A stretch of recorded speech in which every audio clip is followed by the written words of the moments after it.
गहराइयों में कुलबुलाती सोच को अक्षरों में गढ़कर जब कहानी के रूप में रचा तो उसे विश्व मंच पर सम्मान मिला।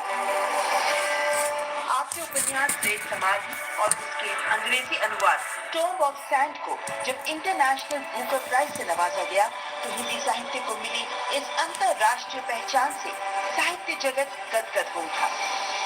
कितना प्रभावित किया इस लेखन ने, इस कहानी ने आपको एक व्यक्ति के तौर पर इन 7 सालों में? जरूर किया। मैं डूबी, और जब आप इतना डूब जाते हैं तो कहीं ना कहीं आपको ये परेशानी होती है कि अब हम इसमें से निकलेंगे कैसे। हम किसी भी चीज से जब जूझते हैं और उसको खोलने की कोशिश करते हैं, उसके लिए हम अभिव्यक्ति ढूंढते हैं, तो उस प्रक्रिया में ही हमारे लिए भी चीजें खुलती हैं। तो ये मैं भी इसकी पाठक हो जाती हूँ। कहने को लेखक हूँ पर असल में मैं इसको पढ़ रही हूँ। लेखनी के जरिए समाज सुधार के लक्ष्य पर बढ़ रही प्रतिभा राय ने उड़िया साहित्य की एक ऐसी लेखिका के रूप में अपनी पहचान बनाई है जो लेखनी में सामाजिक असमानता और अन्याय के खिलाफ मुखर विरोध करती है और वर्ग, जाति, धर्म या लैंगिक भेदभाव रहित समाज के स्वप्न को जीती है। साहित्य में योगदान के लिए पुरस्कार जीतने वाली पहली और एकमात्र महिला है प्रतिभा राय, जिन्हें ज्ञानपीठ पुरस्कार और पद्म भूषण का सम्मान दिया जा चुका है। क्या है जो आपकी कलम को प्रेरित करता है? कहानी तो हर जगह है, लेकिन इसको लेखक तो नहीं पकड़ते, कहानी पकड़ लेता है लेखक को। सरल, सहज, विनम्र मुस्कान के पीछे संवेदनाओं का अथाह सागर समेटे हैं डॉक्टर विद्या बिंदु सिंह।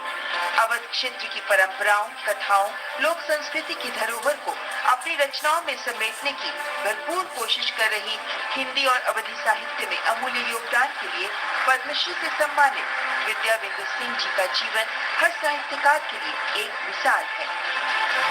तो भाषाओं में जो एक आत्मीयता होती है, एक सहजता होती है, एक वाकपन होता है, इसलिए हिंदी के लेखकों ने लोक भाषाओं का सहारा लिया। वहाँ के मुहावरे, वहाँ की लोकोक्तियाँ, वहाँ के गीत, इन सब से प्रेरणा लेकर के सभी हिंदी के लेखक अपनी अपनी लोक भाषा से प्रेरणा लेते रहे। तेजस्विनी में इस वर्ष हमने कई महत्वपूर्ण पहल की। कई बार व्यक्ति को नहीं, मुद्दों को केंद्र में रखा। जैसे मई के महीने को हमने माहवारी माह के रूप में मनाया और पीरियड से जुड़े अलग अलग पहलुओं जैसे इस मुद्दे पर खुलकर बात करने की जरूरत, पीरियड्स के दौरान स्वच्छता, माहवारी के कचरे का निस्तारण आदि पर रोशनी डाली, जिनके विषय में अधिकतर बात ही नहीं की जाती। केवल महिलाएं ही नहीं, पुरुषों ने भी इस मंच पर रखे अपने विचार। महिलाओं से जुड़ा एक अहम मुद्दा है मासिक धर्म, जिस पर बात करना वर्जित माना जाता है, जिसे लेकर सामाजिक संकीर्णता के चलते महिलाओं को ग्लानि होती है। कितनी ही बेटियां स्कूली शिक्षा से मुंह मोड़ने को मजबूर हो जाती हैं, भ्रांतियों और भेदभाव के कारण अपना आत्मविश्वास खो देती हैं। मासिक धर्म को लेकर बड़े स्तर पर सोच और अवधारणा में बदलाव लाना जरूरी है, जो तभी संभव होगा अगर इस मुद्दे पर हम सब खुलकर बात करें, अपनी चुप्पी तोड़ें। जितना हम मुखर होकर बात करेंगे, एक मैं ही नहीं, भारत के सभी पुरुष, विश्व के सभी पुरुष इस मुद्दे पे बात करें, अपनी बहनों से, अपनी वाइफ से, अपनी बेटियों से, अपनी माओ से क्यों नहीं बात करें? माहवारी को लेकर मेंस्ट्रुएटर्स में, किशोरियों में, महिलाओं में जागरूकता नहीं है कि उन्हें अपनी सफाई का ध्यान कैसे रखना है। सफाई का मतलब ये भी कि पैड को आपको कितने घंटों बाद कितनी जल्दी बदलना है। जी, और जो कोई पैड होता है उसके विंग्स भी होते हैं, क्योंकि उनमें प्लास्टिक होता है, जिसकी वजह से वो और ज्यादा रैशेस को बढ़ा देता है। देश अमृतकाल में आगे बढ़ रहा है नए भारत के संकल्प के साथ, और तेजस्विनी में हम भी इस संकल्प से जुड़ी ऐसी महिलाओं को लेकर आए जो नवीन सोच और तकनीक के प्रयोग से देश की मौजूदा समस्याओं का हल निकाल रही है।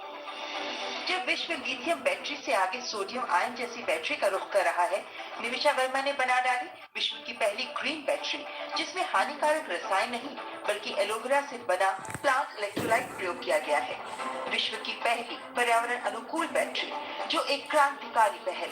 प्रदूषण का एक बड़ा कारण है पेट्रोल डीजल पर चलने वाली गाड़ियां, जिसका हल है इलेक्ट्रिक व्हीकल। सुलज्जा फिरोदिया ने 5 साल पहले तब इस नए क्षेत्र में प्रवेश करने का साहस दिखाया जब इस क्षेत्र पर ज्यादा